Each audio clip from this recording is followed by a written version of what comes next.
나를 걸어먹는 시련은 내 생각이 만든 결과다. 생각한 대로 행동하면 정말 생각한 대로 될 것이다. 이렇게 확인하면서 청정 앞서 너를 부르는 기쁨과 성취의 짜릿함을 느끼기 시작했다.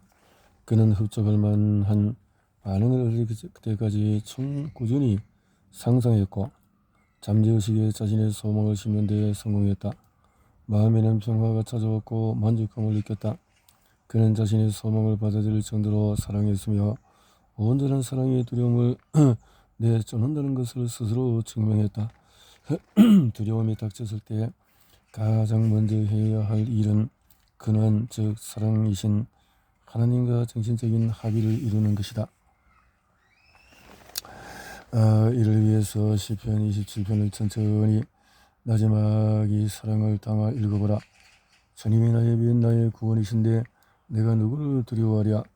주님이 내 생명의 피난처이신데 내가 누구를 무서워하랴. 누구를 두려워하랴 무서워하랴. 이렇게 하면은 정신이 정반대 방향 하나님의 믿음을 향한 움직인다. 두려움은 하나님의 힘과 선함을 부정하는 것이고 믿음이 위아래로 바뀐 것이다.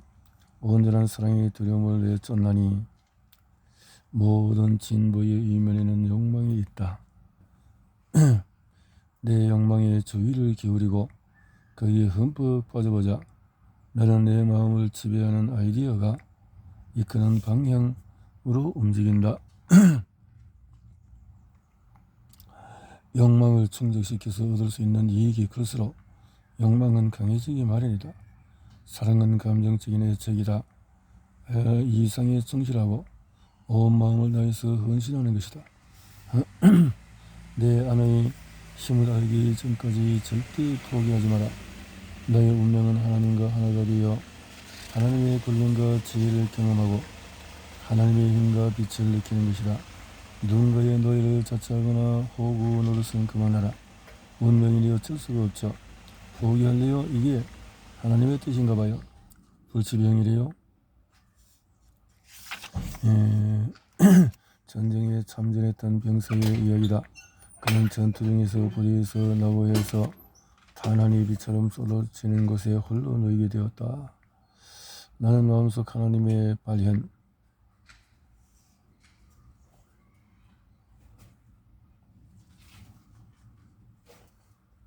너와 아버지는 하나이다.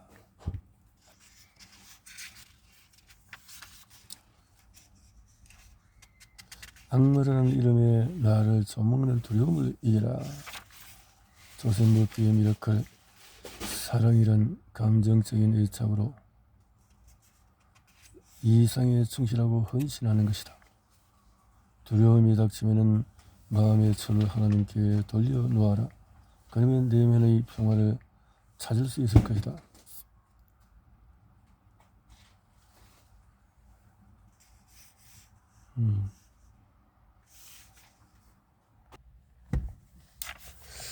욕망의 주의를 집중하면 반대되는 생각과 화해가 일어난다. 마음속으로 선을 조정하고 느끼면 잠재의식이 선을 실현할 것이다. 욕망은 그 나름의 수직과 역학을 가지고 있다. 하나님께서 나를 벌하시리라 하는 그 믿는 것은 자신을 속박하는 꼴이다. 질병과 가난, 불치병을 체념하게 만드는 것은 무지와 두려움. 하나님의 응답을 받았다면 응답을 따르라. 건강과 행복, 마음의 평화의 법칙을 실현하는 것은 사랑이다. 어떤 생각을 하는지에 대한 책임은 오롯이 나에게 있음을 잊어서는 안 된다. 하나님은 내 안에 계심으로 모든 문제 위에 하나님이 군림하실 것이다. 감정과 기분이 운명을 만든다. 무엇을 심든지 심는 대로 거둘 것입니다. 갈라디아서 6장. 우리는 좋은 것을 선택할 수가 있다. 나에게 벌을 주는 것은 나 자신이다. 나 자신, 너의 믿음대로 되어라. 그의 마음속 생각같이 그도 그러하리라. 생명의 힘은 그 자체로 악하지 않다. 생명의 힘을 어떻게 사용하느냐가 중요하다. 원자력 역시 그 자체로는 악하지 않지만 사용하는 방식에 따라서 좋을 수도 나쁠 수도 있다. 인간의 생각이 세상에 있는 사물의 용도를 결정한다. 세상의 힘과 물질을 어떻게 사용할지 결정하는 것은 인간의 마음이고, 인간의 마음에서 선과 악의 움직임을 결정하는 것은 하나의 힘 창조력밖에 없다. 나는 그녀에게 이성관계에 관해서 말해달라고 부탁했다. 그녀는 사실 5년 전에 바람을 피운 적이 있다고 고백했다. 바람을 남편을 두고 바람을 피운 것에 죄의식을 느낀 여성의 말투에는 후회가 가득 묻어났다. 기질적인 병변이 생긴 진짜 이유는 양심의 가책을 내려놓지 못했기 때문이다. 가장 두려워하는 일이 현실에 일어나는 이유는 하나님은 언제나 건강하시다. 내 안에 하나님이 살아계시며 하나님의 진리는 나의 진리이므로 나도 병에 걸릴 수가 없다. 이러한 믿음을 가지면 병들은 일이 없을 것이 믿는 대로 되리라. 무한한 지혜의 현존이 자화와 건강, 평화, 온전함, 완벽함으로 내 안에 흐르고 있습니다. 하나님의 지혜를 일으키는 사랑의 세포 하나하나에 깃들어 있습니다. 조세모비의 미라클 노트. 잠재의식에 씨를 뿌리고 온 마음을 다해서 믿으면 잠재의식에 새긴 인상이 발휘된다. 모든 문제를 뭔가를 잘못하고 있다는 것을 알려주는 하나님의 신호다. 짜증과 화를 내고 감정적으로 반응하면 노력은 수포가 되고, 신성한 질서라는 정신적인 패턴을 잠재의식에 새기면 모든 해악으로부터 보호받을 수가 있을 것이다. 생각하는 것은 곧 선택하는 것이다.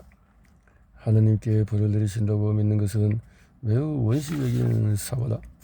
하나님과 조화를 이루면 지혜의 힘을 얻는다. 나는 생명을 주고 또 주기 위해서 왔다.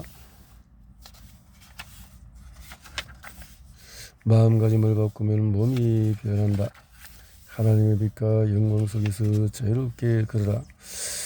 머피의 미라클 노트. 신체는 정신적인 비전이나 이미지를 따른다.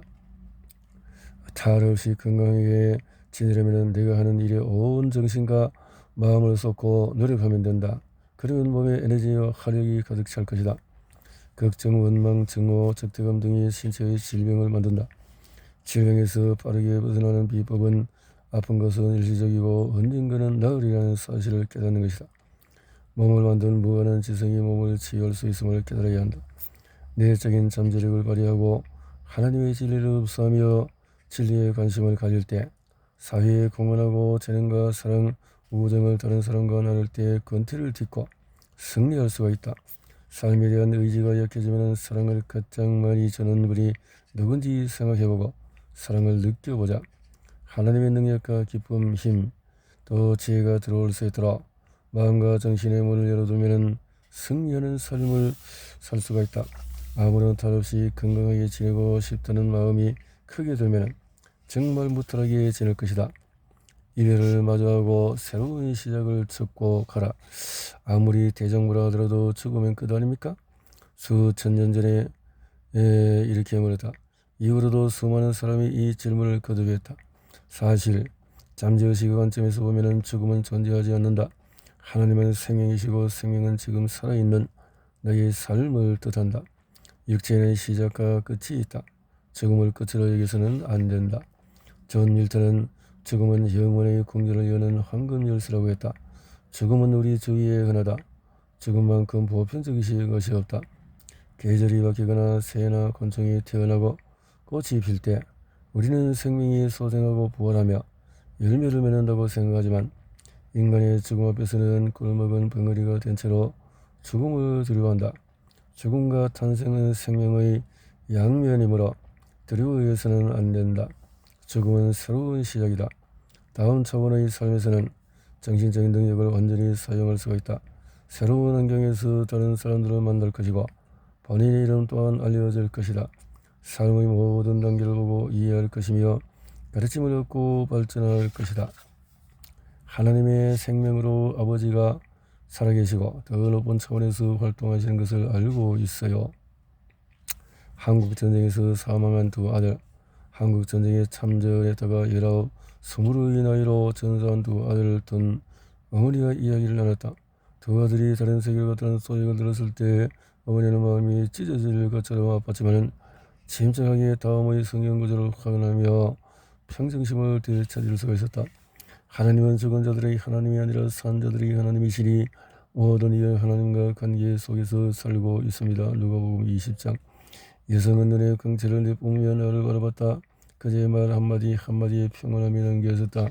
항을 하면서 저에게 어떤 일이 있는지 알았어요? 갑자기 마음속에 평화의 물결이 치는 것을 느꼈습니다. 평화의 파도가 모든 슬픔을 씻어주었고 아이들이 살아있음을 느꼈어요. 아이들의 존재를 느꼈고 부드럽게 어루만질 수 있었습니다. 아주 멋진 경험이었어요. 두 아들의 신앙심이 깊었고 사랑과 기쁨 활력이 넘쳤다고 했다. 그녀는 계속해서 말을 이었습니다. 하나님께서는 정의롭고 선한 분이십니다. 아이들이 보고 싶지만 아이들은 이미 새로운 차원에서 다른 집을 짓고 있다는 것을 깨달았어요. 그곳에서는 다른 육체로 새로운 가업을 성취하고 있을 그런 걸요. 나는 그녀와 두 아들을 도와주고 싶었다. 그러자 답이 머릿속을 스쳐 지나갔다. 두 아들을 위해서 기도하면 되지. 그래서 다음과 같은 기도를 그녀에게 알려줬다. 모든 생명의 근원이자 은총을 주시는 하나님께서는 아이들을 저에게 빌려주셨습니다. 아이들을 영원히 제 곁에 둘 수 없음을 알고 있습니다. 언젠가 제 품을 떠나서 결혼하고 다른 도시로 이사가거나 해외에서 살 그런 것을 알았습니다. 주여 깊은 곳에서 당신을 부르오니 주여 제 소리를 들어주소서.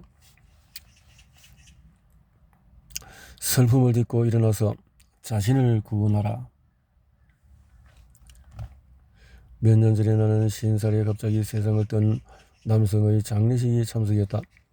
그에게는 13살 된 외동딸이 있었고 아내는 딸을 출산하는 중에 세상을 떠났다. 딸은 이렇게 말했다. 아빠는 죽음의 끝이 아니라고 했어요. 되돌아가시기 전에 나를 위해서 기도해 주렴. 내가 항상 너를 위해서 기도하고 늘 보살펴 줄게 라고 말씀하셨죠. 제가 한 모든 말을 아빠가 듣고 계시라는 것을 알았어요. 아빠를 봤거든요. 저를 바라보며 미소를 지으시더라고요. 제가 애통해하거나 울거나 자책하지 않았으면 하시는 걸 알아요. 제가 행복하고 즐겁게 지내기를 바라고 대학에 진학해서 훌륭한 의사가 되기를 바랐어요. 그러면은 아버지도 기뻐하실 테지요. 아버지를 생각하면 눈물을 흘리거나 슬퍼해야 한다고 생각하지 않아요. 아버지가 가르쳐 주신 진리로 정직하게 따르며 사랑을 베풀고 헌신하면서 살아갈 책임이 있습니다. 소녀의 신실한 믿음에 놀랐고 그 말을 들으니 가슴이 벅차 올랐다. 그녀는 소위 죽음이라고 불리는 비극을 마음속에서 해결했다. 이 소녀처럼 우리도 침울함과 낙담, 비참함을 딛고 일어설 수 있다. 상황을 딛고 일어나 우리 자신을 구원하라. 사랑과 자신감을 가지고 우정과 신뢰를 키워라. 생산적인 활동을 하고 능력을 쌓으면서 사랑과 재능을 펼치고자 하는 소망에 집중하여 슬픔과 비탄, 외로움의 늪에서 빠져나와야 한다. 미래를 위해서 기도하면서 현재의 고통을 견디라. 왜냐하면 기쁜 일이 우리를 기다리고 있기 때문이다. 나는 수많은 사람의 임종을 지켜보았지만 그 누구도 세상을 떠나는 것을 두려워하지 않았다. 임종을 앞둔 사람들은 더 큰 차원의 삶으로 들어가고 있음을 본능적으로 직관적으로 느낀다. 토마스 에디슨이 죽기 전에 의사에게 남긴 말이다. 저것은 매우 아름답군요. 3차원의 삶을 떠나는 사랑하는 사람들을 생각하며 애석이 하는 것은 자연스러운 일이다. 하지만 그들은 하나님 아버지 집에 살고 있으며 더 높은 주파수대의 세계에 존재하므로 이 생각은 멀리 떨어져 있음을 알아야 한다. 인간은 죽음에 관한 그릇된 믿음에 빠져있다 하지만 눈이 아는 마음으로 죽음을 본다면 시공간을 뛰어넘어 사람이 존재할 수 있음을 깨닫고 소위 죽은 자들의 존재를 보고 느낄 것이다. 나는 사망일이 그 4차원 세계에서의 생일이라고 생각한다. 지금의 집에서 더 큰 집으로 이사가는 날처럼 말이다. 약 36년 전에 나는 정증 질병에 걸려서 3일 정도 의식을 잃은 적이 있다. 소위 말하는 임사 체험하는 것이다. 3일 동안에 내 영혼은 유체를 이탈하여 이 땅을 오래전에 떠났던 친척들과 만나 이야기를 나누었다. 나는 친척들을 단번에 알아보았다. 내게는 신체가 있었는데 현생에서 가졌던 신체와는 다른 능력이 있었다. 예를 들면 닫힌 문을 통과할 수 있었고 내 여동생이 있는 런던을 비롯하여 파리, 벨기에 등 생각이 옮겨가는 것은 어디든지 즉각 이동할 수가 있었다. 소통하는 데 언어를 사용하는 것은 아니다. 생각만으로도 소통할 수 있었다. 의사는 강심제처럼 보이는 주사를 놓고 화가 났다. 나는 돌아오고 싶지 않았는데 그래서 임사체험을 통해서 더 높은 차원의 세계에 산다는 거. 그래서 이런 체험을 해본 사람들이 전에 보니까 참 많이 어디든지 이런 체험이 있을 수 있다. 조세 머피의 미러클 로또.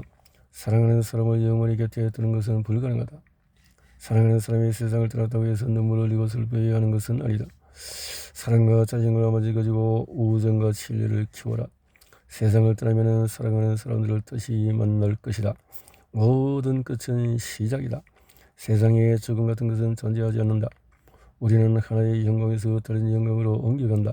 하나님을 향해서 생명은 시작도 끝도 없기에 나는 영생한다. 나는 하나님의 생명으로 살아있다.